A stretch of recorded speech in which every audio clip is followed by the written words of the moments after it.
말씀을 중심으로 괴롭게, 괴로이 노젓는 것을 보시고 우리가 인생을 살면서 참 괴로울 때가 있습니다. 지금은 평안할지 모르지만 갑자기 또 괴로움이 찾아올 때가 있습니다.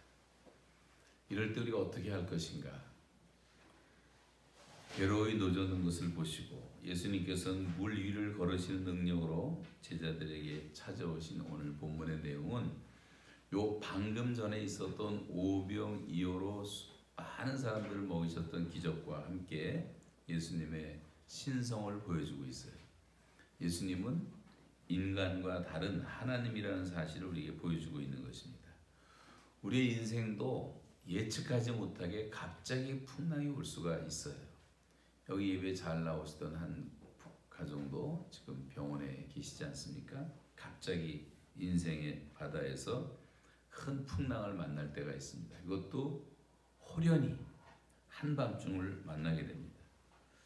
문제없이 잘 나가다가도 상상하지 못했던 일들이 우리에게 닥치는 순간이 누구에게나 있기 때문에 우리가 이때를 항상 준비해야 되고 지금이 그런 때라면 이럴 때 내가 어떻게 이길 것인가를 생각하셔야 됩니다. 이 감당할 수 없는 위기에 직면할 때가 있어요. 도움을 청해도 도와줄 사람도 없고 답답하기 그지없고 막막하기도 하고 한밤중에 아무도 없는 깜깜한 인생의 망망대해에서 우리가 감당치 못할 큰 풍랑이 나를 괴롭힐 때가 있단 말입니다. 얼마 전에 제가 배를 한번 타본 적이 있는데 예측하지 않게 바다 한복판에서 배가 이제 풍랑 속에 휘둘리는 바람에 멀미를 하는데, 멀미해 보신 분들은 알지만 창자가 막 거꾸로 나오는 것 같은 괴로움, 거의 죽음을 경험하는 그런 시간들인데 뭐 육지는 보이지도 않고 배는 흔들리고 어떻게 할 바를 모를 때가 있어요. 그럴 때 이럴 때 어떻게 할 것인가? 혼자 괴롭게 노를 지으면서 풍랑을 벗어나려고 하는데 풍랑을 벗어날 수가 없습니다. 오히려 점점 상황은 더 어려워져 갑니다. 그럴 때 누가 우리를 도와주시는가? 누가 우리를 구원해 주시는가? 누가 우리에게 오실 수가 있는가? 이 말씀을 오늘 우리에게 교훈하고 있는데, 이렇게 인생이 고해와 같은 망망한 세상 가운데 위기에 직면해 있을 때 우리가 살아날 수 있는 방법은 무엇인가를 같이 생각해 보겠는데요. 괴로이 노젓는 인생, 그리고 산에서 기도하시는 예수님이 대조되고 있는 본문의 말씀입니다. 자, 오늘 세 가지 말씀인데 첫 번째는 주님은 우리의 모든 형편을 알고 계신다는 것을 기억하셔야 돼요. 우리의 모든 형편을 알고 계신다. 오늘 48절, 성경 찾기 힘드신 분이 주보에 나와 있으니까 48절 한번 같이 읽어보세요. 48절 시작. 바람이 거스름으로 제자들이 힘겹게 노젓는 것을 보시고 밤사경쯤 바다 위로 걸어서 그들에게 오사 지나가려고 하시니. 거기 보세요. 예수님께서 보신다 했잖아요. 노젓는 것을 보시고. 주님은 우리가 당하는 모든 인생의 어려움을 다 보고 계십니다. 다 보시는 분. 그리고 오늘 본문에 보면 그 때가 밤사경이라 했어요. 밤사경은 언제냐면 우리가 한참 자는 새벽 3시경이에요. 새벽 3시경. 새벽 3시 한밤중. 한밤중이라도 우리의 형편을 다 보고 계신다고 하는 것입니다. 여기 보시고라고 하는 동사가 나오는데, 예수님은 기도하시는 중에 제자들이 괴롭게 풍랑을 헤치며 노젓는 것을 보셨다라고 말씀하고 있어요.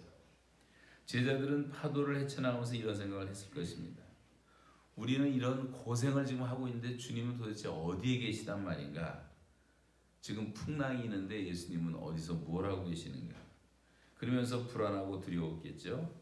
그러나 성경은 말하기를 예수께서는 그들을 보고 계셨다라고 말씀하고 있습니다. 자, 예수님은 지금 산 위에 계시고 기도하고 계셨어요. 그런데 이제 풍랑 때문에 허우적거리는 제자들을 보시면서 더 기도하셨을 것입니다. 자, 이것은 오늘 이 땅을 살아가는 우리에게 어떤 의미가 있는가? 우리가 살아가면서 갑자기 힘들 때가 있고 풍랑일 때가 있는데 이때 우리는 생각하기를 예수님이 너무 멀리 계신 것 같고 예수님은 나하고 아무 상관도 없는 것 같고 나를 찾아오지 않는 것 같은 그런 느낌을 갖습니다. 과연 주님이 내 괴로움을 아실까? 주님이 내 눈물을 아실까? 이 가슴 찢어지는 이 슬픔을 주님은 과연 아실까? 여러분 성경은 뭐라고 말합니까? 주님은 아신다고 말씀하세요. 보고 계신다고 말씀하십니다. 예수님은 그래서 기도하십니다. 그래서 우리도 기도를 해야 되는 거예요. 지금도 예수님의 사역은 이 땅에 오셔서 우리 죄를 위해서 십자가에 죽으시고 사흘 만에 부활하셨다가 승천하신 주님이 지금도 하시는 사역을 성경은 이렇게 말합니다. 로마서 8장 34절에 보면 누가 정죄하리요 죽으실 뿐 아니라 다시 살아나신 이는 그리스도 예수시니 그는 하나님 우편에 계신 자요 우리를 위해서 항상 간구하시는 자라고 말씀하고 있어요. 부활하신 주님은 지금도 우리를 위해서 기도하시는 분. 산에서 기도하셨던 것처럼 지금 하늘에서 우리를 위해서 기도하시는 분. 여러분 사람이 만든 머리로 만든 셀룰라폰 하나도요. 온 세상을 지금 다 통하고 여기서 제가 짝짝짝 누르면 뭐 아프리카도 나오고 미국도 나오고 뭐 다 사람을 만날 수가 있습니다.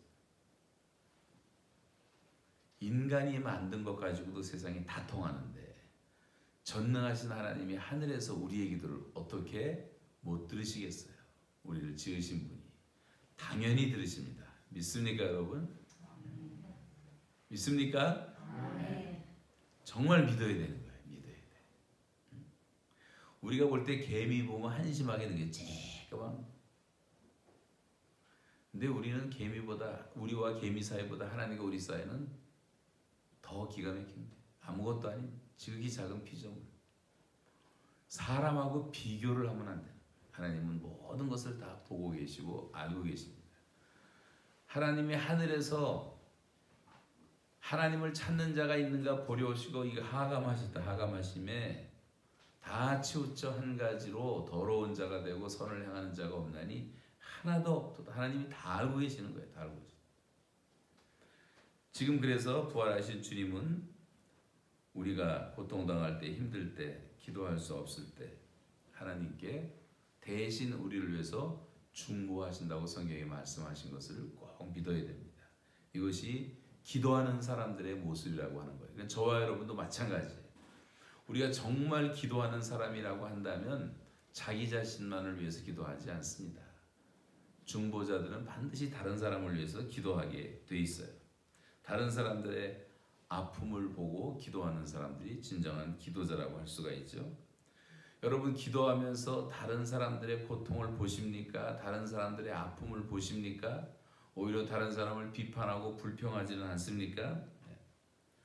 여러분 그들을 위해서 기도해 주셔야 돼요. 하나님이 사랑하시기에 우리도 사람들을 사랑해서 기도해 주는 사람이 되어야 하는 것입니다. 예수님은 그렇게 살라고 우리에게 말씀하시는 거예요. 여러분 하나님께서는 지금부터 영원토록 우리의 출입을 지켜주시겠다고 약속하셨습니다.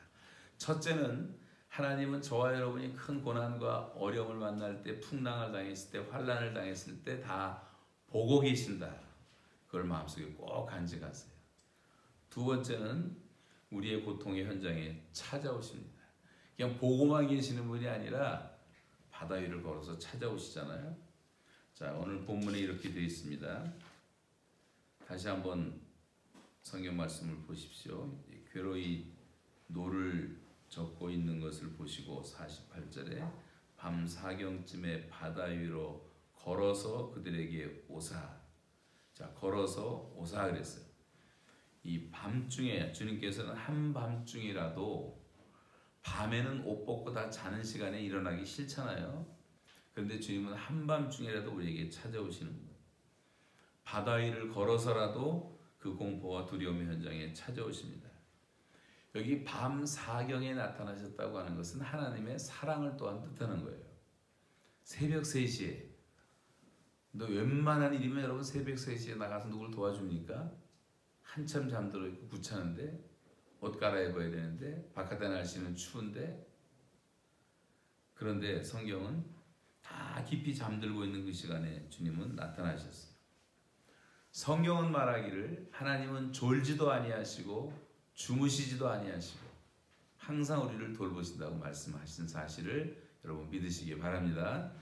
우리는 다 졸고 자고 할 때가 있지만 하나님은 24시간 새초부터 새말까지 여호와의 눈은 우리를 주시하고 계신 거예요. 또 이 밤 사경에 걸어오셨다고 하는 것은 인간의 가장 절망적인 상태에 주님께서는 정확히 나타나신다는 뜻입니다. 여러분, 이 제자들은 밤새워 최선을 다하지 않았겠어요? 살아야 되니까 바닷물이 들어오지 못하도록, 빠지지 않도록 애를 써서 노를 다 젓고 있었을 것입니다. 버틸 만큼 버텼고 이제 버틸 힘이 없어요. 더 이상 힘이 없어요. 아주 절망이에요, 절망. 그래서 이 밤 사경이라는 말은 하나님의 사랑의 의미와 더불어서 인간의 한계를 가리키는 거예요. 인간이 이제 한계를 느끼 도저히 내가 살아날 수가 없다. 여러분 함부로 말하지 마세요. 하나님은 죽을 사람도 다 살리시고 하나님의 뜻이 계시면 얼마든지 살려내십니다. 낙심할 필요가 전혀 없어요. 부르실 때는 물론 천국 가는 거지만 부르시기 전까지는 그렇단 말이죠. 그래서 예수님이 이때 나타나서 도와주십니다.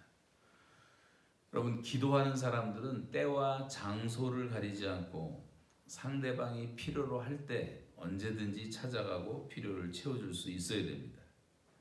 자기를 주장하지 않고 상대방의 필요를 채워주는 사람을 기도자라고, 중보기도자라고 말하는 거죠. 때로 우리는 교회에서 일을 한다고 합니다. 그러나 그것이 나의 주장, 나의 견해를 가지고 나가기 때문에 돕기는커녕 상대방에게 부담을 주고 오히려 상대방을 힘들게 할 때도 많이 있었어요. 예수님은 절대로 우리를 힘들게 하시는 분이 아니십니다. 예수님은 사랑이 많으시고 예수님은 따뜻하시고 예수님은 우리에게 즉각적으로 응답하시고 우리를 환대해 주십니다. 그래서 주님은 언제나 부드럽고 포근하고 친절하게 우리의 아픈 현장에 찾아오시는 거예요. 그래서 이것이 이제 이런 기도가 하나님과 사랑을 나누면서 살아가는 사람들의 모습이라고 하는 거죠. 저와 여러분의 무릎 꿇고 기도하는 시간이 많으면 많을수록 저와 여러분은 이웃들에게 가까운 사람, 필요한 사람, 이 세상에 가장 따뜻한 사람이 될 것입니다. 저와 여러분이 주님을 닮아서 기도하지 않기 때문에 우리가 사람들에 대해서 무관심하고 이기주의자가 되고 자기중심으로 살고 어린아이들이 다 자기중심인 것처럼 그렇게 우리가 살아가는 거죠. 근데 우리가 정말 주님 중심으로 살고 기도하면서 살면 이웃들의 필요를 우리도 채울 수가 있는 것입니다. 예수님은 보셨을 뿐만 아니라 그 다음에 즉각적으로 다시 찾아 우리에게 오십니다. 오셨다는 말이에요. 그런데 보시고 오신 것뿐만이 아니에요. 봐서 오셔서 보고 있으면 뭐 하시겠습니까? 그래서 세 번째는 주님께서는 손을 내밀어서 우리를 건지시고 문제를 해결해 주셨다. 문제를 해결해 주세요.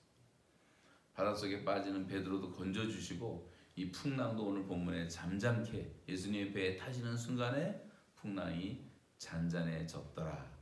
다시 말하면 문제 해결됐단 말이에요. 문제 해결. 우리가 죽는다고 했을 때 우리 급하면 기도하잖아요. 주님은 다 보고 계셨고 정말 기도하면 주님이 찾아오시고 주님이 찾아오시는 순간 문제는 해결되는 거예요. 그래서 예수님께서 물 위로 걸어오셨다는 것은 예수님이 바람과 파도를 정복하셨다는 뜻이죠. 정복하셨다. 불가능한 것을 하셨다. 우리한테는 힘들고 불가능한 것처럼 보여도 하나님은 모든 것을 다 가능케 하십니다. 이것이 기도하는 사람들에게 주시는 축복이라고 하는 거예요. 너는 내게 부르짖으라 그랬잖아요. 내가 알지 못하는 크고 비밀한 것을 내가 보이겠다 그랬고 건져주겠다 그랬고 눈동자같이 보호하겠다 그랬고 내가 너의 산성이 되어지고 피난처가 되어주겠다고 약속하지 않습니까? 그래서 기도하는 사람들은 예수님께서 물 위를 걸어가신 것처럼 우리도 기적적인 삶을 살 수가 있고 예수님께서 자연을 정복하신 것처럼 우리도 얼마든지 정복할 수가 있다고 하는 말이에요. 여러분 믿으시기 바랍니다. 예수님처럼 우리가 기도하는 사람들은 그런 하나님의 초능력적인 슈퍼내추럴 파워를 가지고 살 수 있다고 하는 말. 예를 들어볼까요? 야고보 5장에 보시면 엘리야를 말하면서 우리와 성정이 같은 사람이에요. 우리하고 성정이 똑같은 사람인데 그래서 그 앞에 보면 너희가 병든 자가 있느냐 병 낫기를 위해서 기도하라. 의인의 간구는 역사하는 힘이 많으니라. 여러분 우리 중에 병든 자가 있을 때는 병든 자를 위해서 기도하라 그랬어요. 저와 여러분이 정말 의로운 사람이라면 역사하는 힘이 더 많은 거예요. 그러면서 말하기를 엘리야는 우리와 성정이 같은 사람이로되 저가 비 오지 않기를 기도해 하늘문이 닫혔어요. 3년 동안이나 닫혔어요. 그 다음에 비 오기를 기도했더니 하늘이 열렸어요. 또 비가 내렸어요. 이건 사람이 할 수 있는 일이 아니잖아요. 기도했더니 그런 기적이 일어났다고 하는 것입니다. 그리고 하늘이 비를 주고 땅에 열매를 맺었느니라. 예수께서도 말씀하시기를 너희가 내 이름으로 기도하면 내가 너희에게 행한 것 같이 너희도 하고 그보다 더 큰 일도 하리라고 말씀하셨어요. 그날에는 너희가 아무것도 내게 묻지 아니하리라. 내가 진실로 너희에게 이르노니 너희가 무엇이든지 아버지께 구하는 것을 내 이름으로 주시리라. 지금까지는 아무것도 구하지 않았으나 구하라. 그리하면 받으리니 너희 마음에 기쁨이 충만하리라. 이는 아들을 인하여 아버지로 하여금 영광을 받으시게 하려 함이라.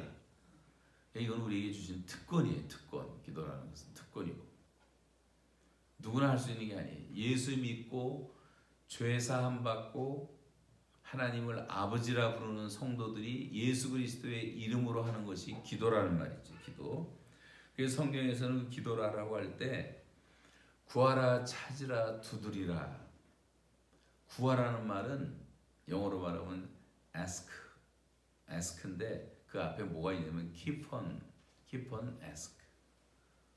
찾으라, seeking인데 keep on seek. 두드리라, knock. 근데 계속 두드리라.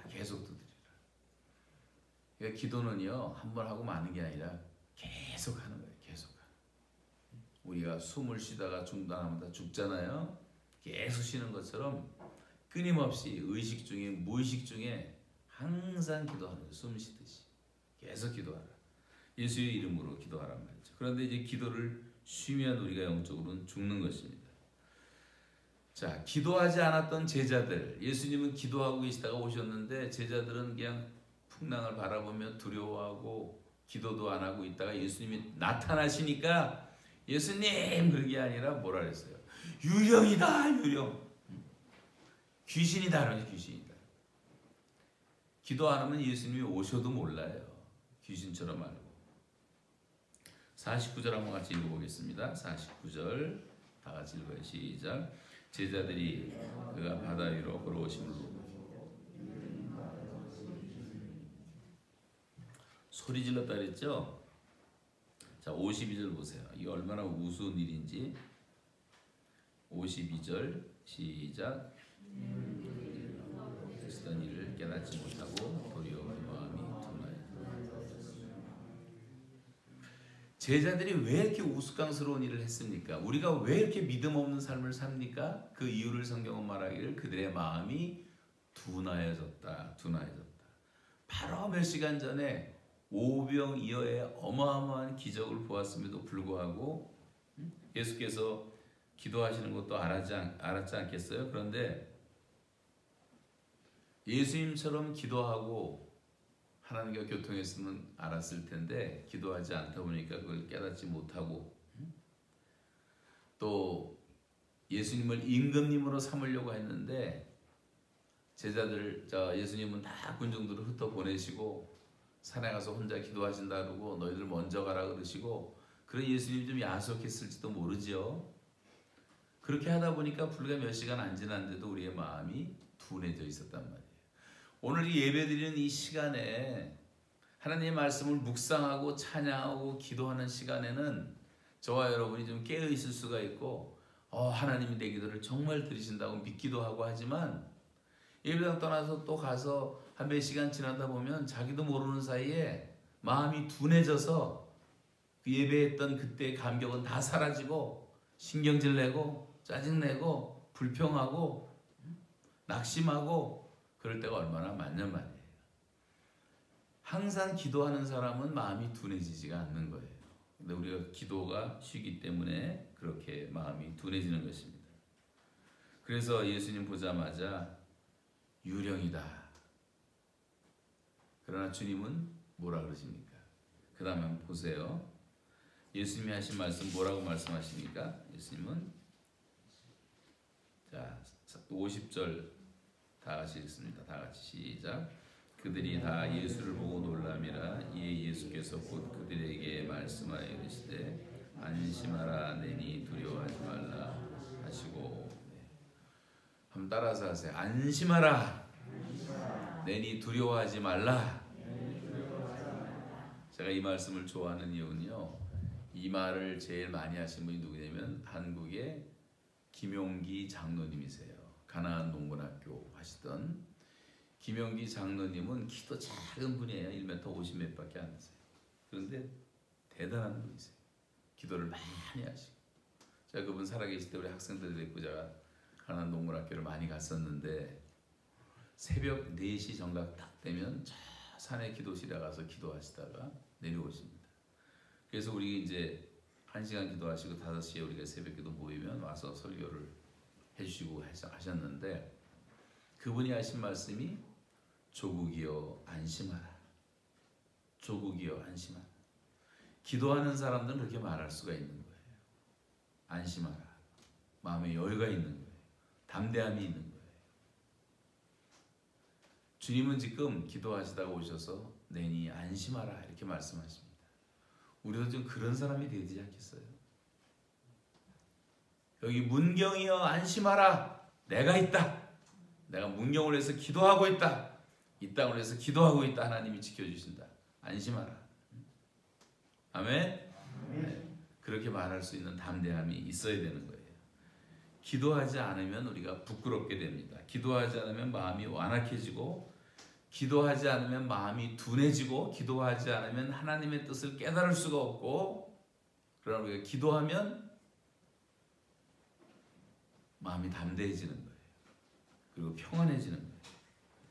그래서 하나님의 그 놀라운 비밀과 축복을 누릴 수가 있는 것입니다. 그런데 우리가 기도하지 않기 때문에 하나님을 의존하지 않고 세상을 자꾸만 바라보고 살고 그래서 여러분 늘 말씀드리지만 기도를 쉬지 마세요. 우리가 늘 승리할 수 있는 길 지금 항상 좀 평탄하고 좀 형통한 삶을 살아야 되지 않겠어요? 고난이라는 것은 하나님이 주실 때가 있지만 고난이 우연히 오는 것은 아니에요. 정신 차리라고 더럽게 살지 말라고 정결하게 살라고 미련하게 살지 말고 좀 성숙하라고 하나님이 우리를 깨우치기 위해서 주실 때가 있지만 너희를 향한 나의 생각은 내가 안 하니 재앙이 아니라 평안이라 그랬잖아요. 너희 장래에 소망을 주려 함이라. 그러면 우리가 요셉처럼 다니엘처럼 환경과 상황은 달라진다 할지라도 하나님이 함께 하심으로 평탄하고 형통한 삶을 살아야 되는데 왜 날마다 승리를 하지 못할까? 기도를 쉬기 때문이라고 말씀하고 있는 거죠. 운동 경기할 때 운동 경기라는 것은요 흐름을 잘 타야 되는 거예요. 팀워크가 맞아서 막 축구하다가 이기잖아요. 한 골 넣으면 또 2골 넣고 3골 넣고 계속 승리하게 돼 있는 거예요. 흐름을 잘 타면. 그래서 상대방이 급할 때는 어떻게 합니까? 작전 타임 요청하는 거예요. 흐름을 끊어버리는 거예요.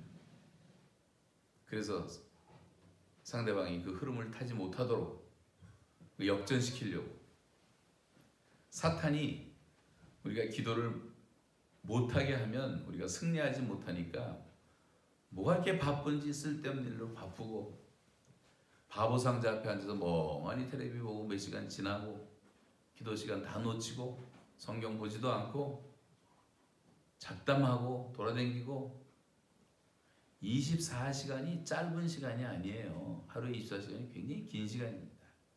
많은 일 할 수가 있어요. 오늘 새벽에도 걸었지만 개 짖는 소리 들으셨죠? 거기 뭐 올라가면 개들이 짖어가고. 우리 배 선생님하고 같이 한두 시간 걸었는데 잠깐 잠들면 뭐 4시에 일어나려다가 8시, 9시, 7시 다 되잖아요. 그러니까 우리가 좀 더 깨어서 기도하고 하나님의 말씀 묵상하고 깨어 있으면은 항상 주님과 교통할 수 있고 기도할 수가 있는 거죠. 그때 주님이 찾아오시고 능력이 나타나신다는 말입니다. 그래서 우리가 세상적인 삶을 살아가다 보면 비판과 불평이 많아요. 마음에 따뜻함이 없어요. 원망이 많아요. 미움이 생겨요. 그러니까 늘 기도하면 주님의 마음으로 세상을 보는 눈이 생기고 예수 그리스도의 십자가를 통해서 사람들을 보는 눈이 생기기 때문에 다 사람들을 사랑할 수 있고 용납할 수 있고 오래 참을 수가 있는 거죠. 그래서 하나님 의지하는 사람들은 하나님의 방법으로 해결하는 것입니다. 하나님의 소리를 듣기 위해서 늘 애를 쓰고 그런 사람들은 하나님의 뜻을 이루는 거예요. 그래서 낙심하지 말고 내 생애의 최고의 사역이 기도의 사역이라는 기도 최우선 사역을 해요. 무엇보다도 여기 이제 우리 교회가 몇 분 안 되시니까 여러분 이게 앞으로 어떻게 될 것인가 걱정도 되시겠지만 정말로 기도를 하세요. 그러면서 여기도 사람들 살잖아요. 보면 교회도 있지만 교회 안 나가는 사람이 더 많잖아요. 전도하면 되잖아요. 전도하면 한 사람이라도. 우리 힘으로 잘 안 되지만 기도하다 보면 하나님 그런 상황을 만들어 주시고 제가 어떤 할머니를 위해서 기도하다가 그 할머니가 예수님을 영접을 잘 안 했는데 서너 번 하다 어느 날 비행기를 같이 타고 가게 됐는데 비행기 안에서 전도했는데 그날 마음이 좀 열렸어요. 예수님 영접하라고 기도하자고 했더니 또 딴청을 부리는 거예요. 카나다에서 미국으로 LA로 오는데 달라스까지 왔는데 달라스가 아니다 저기 라스베가스 선상 좀 기억하는데 갑자기 비행기가 뚝 떨어지는 거예요. 제가 비행기를 그렇게 많이 타서 처음이었어요. 그걸 에어포켓이라고 이렇게 공기가 없는 그런 공간들이 있는데 그 에어포켓에 들어가면 비행기가 떨어지게 되어 있습니다. 한참 떨어진 비행기는 한 3,000m 떨어진 비행기도 있대요. 근데 우리는 한 몇백 미터 떨어진 거 같아요. 막 떨어지는데 와 이제 죽는구나 저도 생각을 했어요. 이게 죽음이구나.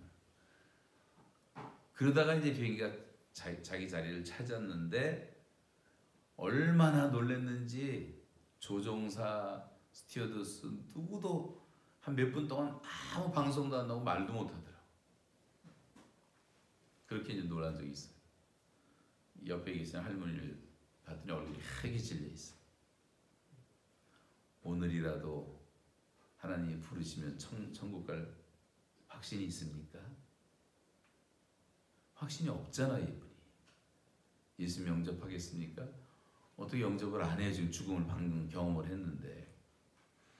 하나님은 그렇게 해서라도 사람을 변화시키더란 말이에요. 여러분 기도하시면 우리 친구들 가운데는 부모님들이 많은 부모들이 예수 안 믿고 핍박하다가 암이 걸려서 돌아가신 분들이 많은데 암병이 걸렸기 때문에 예수 믿는 사람이 많아요. 그래서 영생을 얻고 죄사함 받고 하나님의 자녀가 되고 천국 가신 분들이 많아. 그건 암이 다 축복 아니에요? 축복? 그렇게 해서라도 예수를 믿게 하신단 말이죠.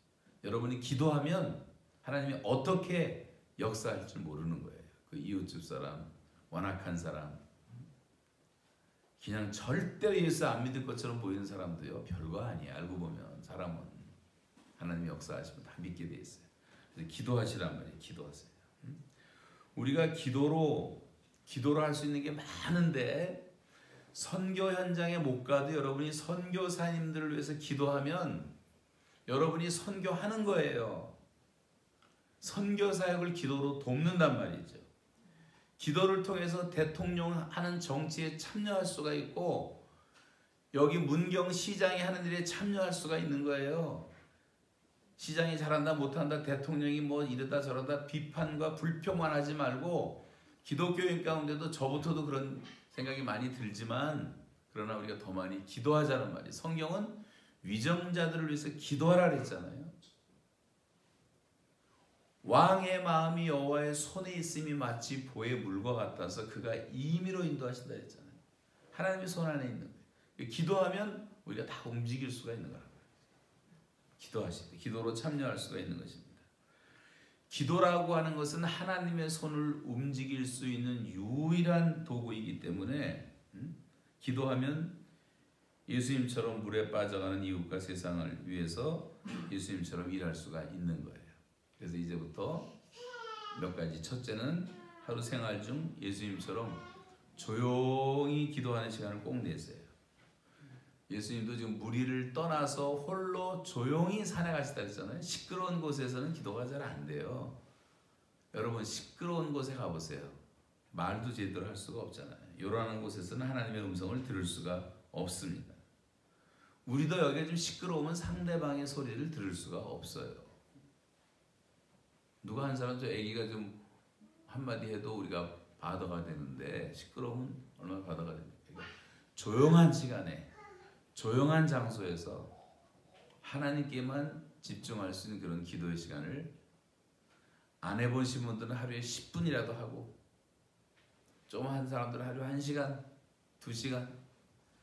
조용기 목사님이 옛날 뉴욕에 와서 목회자들하고 같이 시간 가졌는데 그런 얘기를 하시더라고요. 자기가 불광동에서 사역하고 판자톤에서 사역할 때 열심히 기도할 때 하루에 5시간씩 5시간씩 그때 사람들이 구름대같이 몰려오더란 말이죠. 세계 최대의 교회가 됐어요. 그런데 요즘은 자기가 이것저것 힘들고 바빠서 기도를 못한대. 솔직히 1시간 정도밖에 못한다. 순복음교회가 어떻습니까? 제가 금년 1월 첫 주 순복음교회 첫 번째 철야 기도를 인도했어요. 그 다음 주에는 첫 번째 금식 기도회를 오산에 가서 인도했어요. 기도원 가서. 옛날 순복음교회가 아니에요. 정말 한심하다. 본당에 한 10,000명쯤 꽉 찼어요. 그래도 11시 되니까 다 집에 가야 끝나고. 옛날에 새벽 4시까지 했는데 지금 못해요. 힘을 잃어가지고. 기도원 갔더니 엄청난 기도원인데 몇백 명 앉아있어요. 옛날에 그냥 자리가 없어서 꽉 찼었는데 기도하지 않는 거예요. 사람들. 그냥 나라가 어려워지는 거예요. 교회가 어려워지는 거예요. 기도하란 말이에요. 어떤 경우에도 기도를 하십니다. 그래서 좀 시끄러운 곳에서 하지 말고 좀 조용하게. 제일 제가 좋은 시간, 젊은 사람들 요즘 밤 너무 늦게 자는데 그게 절대 좋은 게 아니에요. 나는 밤체질이다 그런 사람도 있는데 그렇게 자기를 바꿔버린 거지. 사람은 잘 때 밤 12시에서 한 새벽 3시까지 다 몸이 스스로를 치유하는 시간이에요. 치유하는 시간. 제 경험으로 한 11시쯤 자면 딱 좋아요. 그러면 4시에 일어나도 아무렇지도 않아요. 그러면 4시, 5시, 6시, 7시까지만 해도 3시간 동안 얼마나 많은 일을 할 수 있어요. 집중이 잘 되니까 공부해도 잘 되고 밀린 일도 할 수 있고 운동도 할 수 있고 기도도 할 수 있고 성경도 볼 수 있고 그 제일 깨끗하고 조용한 시간 새벽에 누가 방해하지 않잖아요. 전화도 안 오잖아요. 제일 좋은 시간. 그런 시간을 확보해놔야지. 그런 시간은 자빠져 자고 늦지막하게 일어나서 그래갖고 신앙생활을 할 수가 없단 말이에요. 그래서 둘째는 신앙생활을 일상화해야 돼. 일상화. 기도는 갑자기 하는 게 아니고 내가 문제가 있을 때 하는 거 아니에요. 기도는 생활이고 기도는 호흡이고 기도는 하는 거예요. 하는 거. 그냥 하는 거. 그래서 가족들을 바라보듯이 바라보고 식사하듯이 하는 거란 말이죠. 생활하자. 세 번째는 무릎 꿇고 기도하자. 우리가 요즘에 무릎 꿇으면 많이 아프니까 다 이렇게 점잖게 앉아. 옛날 예배당은 이런 게 하나도 없어. 다 바닥이었어. 다 무릎 꿇고 기도했어.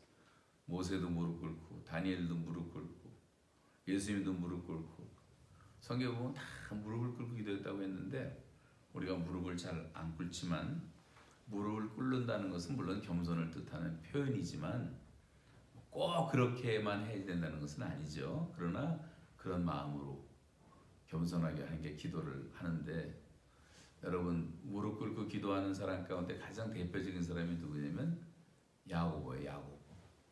야고보 사도는 죽은 다음에 그 시신을 보니까 무릎이 낙타 무릎 같아요. 낙타 무릎 보셨어요? 돌멩이처럼 단단한 낙타 무릎. 우리가 그렇게는 못한다 할지라도 하나님, 우리 죽은 다음에 우리 모습이, 내 무릎이 낙타 무릎처럼 되었으면 얼마나 좋겠습니까? 그렇게는 못하도 우리가 그렇게 무릎 꿇고 못한다 할지라도 그렇게 기도하라는 말이죠. 기도하라. 기도는 아는 게 아니에요. 기도 세미나, 기도에 대한 공부, 이게 중요한 게 아니에요. 기도는 하는 거예요. 해야 되는 거예요. 하지 않으면 아무 의미가 없어요. 날마다 뜨는 달도 쳐다볼 줄은 예전에 미처 몰랐습니다. 그런 시도 있잖아요. 여러분, 종은 울릴 때까지 종이 아니다. 노래는 부를 때까지 노래가 아니다. 감사는 표현할 때까지 감사가 아니다. 기도는 할 때까지 기도가 아니다. 그건 해야 되는 거예요. 그래서 기도하는 자가 세상을 움직이는 사람들이 되는 것입니다. 하나님께서는 이웃을 축복하시고 온 인류를 축복하시고 구원하시고 각 나라와 열방과 백성들을 구원하시는 추수의 작업을 하실 때 기도하는 사람들을 통해서 하시는 거예요. 저와 같이 평범한 사람들. 그래서 예수께서 제자들에게 말씀하시잖아요. 보라, 희어져 추수할 때가 되었다. 근데 일꾼이 없다. 너희가 주인에게 청하여 추수할 일꾼을 보내어 주소서 하라. 기도하라는 거예요. 기도하라. 우리 교회 일꾼 보내달라고 기도하고, 선교사를 위해서 기도하고, 또 우리 교인 가운데 병약한 사람을 위해서 기도하고. 자, 이제 말씀을 정리합니다. 우리도 모르게 인생길에서 괴롭게 노를 젓는 그런 순간을 맞이할 때 우리가 꼭 기억해야 될 세 가지. 주님은 첫째로 우리를 어떻게 하고 계신다요? 보고 계신다. 다 아신단 말이에요. 보신다, 아신다. 여러분 확신해야 되고, 두 번째, 그분은 그냥 보고만 계시니까 우리를 찾아오십니다. 고통의 현장에, 내가 부르짖는 현장에 찾아오십니다. 그리고 세 번째는 찾아오셔서 뭐 해주신다고요?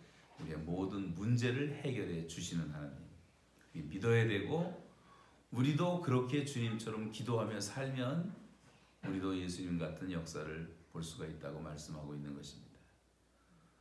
여러분 인생에 갑작스러운 풍랑이 찾아올 때 절대 낙심하지 마세요. 어려움이 올 때 포기하지 마세요.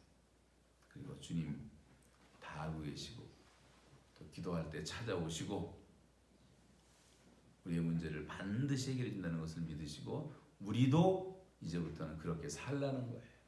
기도하면서 다른 사람의 사정을 좀 볼 줄 알고, 청와대 안도 좀 기도로 들여다볼 줄 알고, 그 사람들 사람인데 얼마나 괴롭겠어요. 온 국민 중에 반 이상이 지금 다 대통령 뭐 싫어하고 욕하고 난리를 치는데, 우리가 그런데 참여하는 것보다는 기도로 하나님 저들을 불쌍히 여겨주시고, 청와대에 있는 사람들을 불쌍히 여겨주시고, 저들이 공의를 행하게 하시고 겸손하게 하시고, 조국처럼 저렇게 잡혀서 고생하고 감옥 가고 얼마나 창피하고 부끄러워요. 또 그거 보고 좋아하는 것도 그 심리가 잘못된 거죠.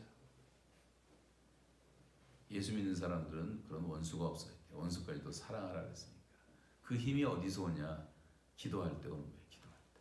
기도로 오늘도 승리하시고 한 주간도 승리하시기를 예수 그리스도의 이름으로 축원합니다. 찬송과 같이 합니다.